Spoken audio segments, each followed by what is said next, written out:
Do you accept that you have angered some of your backbenchers by not being more vocal during this crisis? I think Zara Sultana said she's not seeing enough being done by the party. This is the cost of living crisis. The Labour Party has been leading on the cost of living crisis. It was nearly 12 months ago now on energy bills that we proposed insulation of homes, a massive project to bring down the costs. In January we said there should be a windfall tax. It took the government 5 months to catch up with that idea and implement it. We also said that VAT should be taken off energy bills. Rishi Sunak is only just now recognising that Labour got it right again.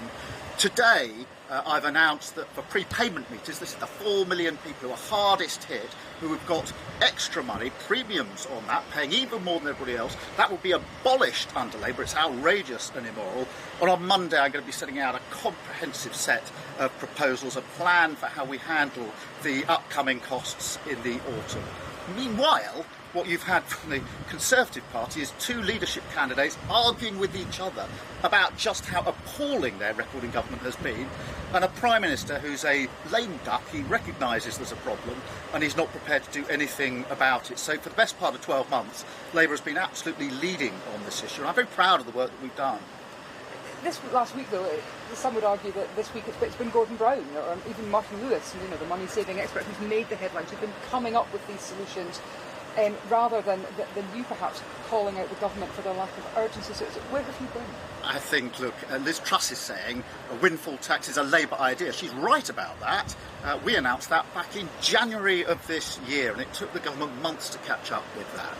VAT off energy bills, again, we announced that months and months ago, and the government hasn't caught up with that. Today, a very strong announcement for 4 million people. These are the poorest people who are often using these prepayment meters. For a very strong proposal today, and a set of detailed plans on Monday, a comprehensive costed plan to deal with what's coming in the autumn.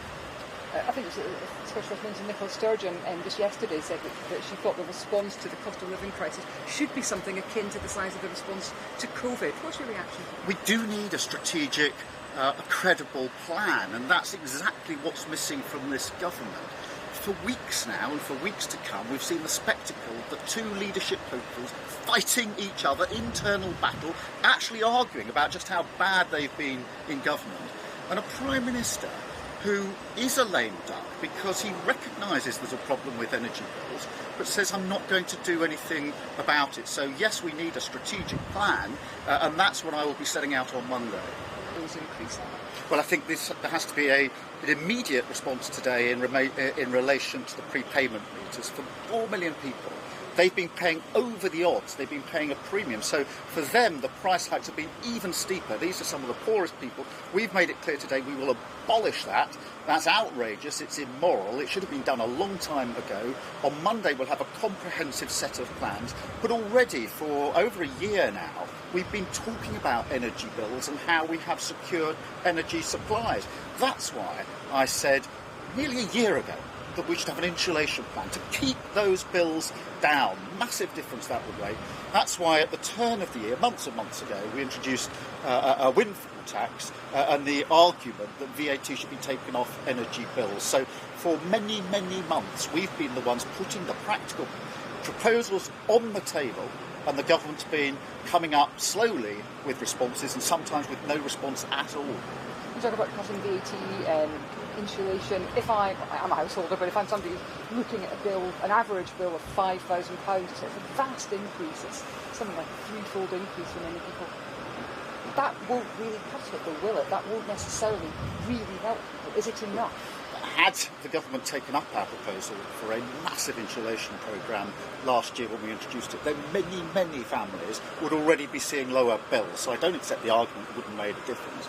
Had the government acted more quickly on the windfall tax, then for many more months families would have been protected under a better scheme by Labour.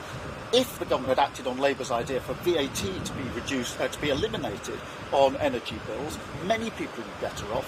For the 4 million who are using prepayment meters, we're saying clearly we would abolish them. It would help 4 million people who very often are those struggling most throughout this crisis. And on Monday we will have a fully comprehensive costed plan for the autumn rises, which I know are worrying millions and millions of people.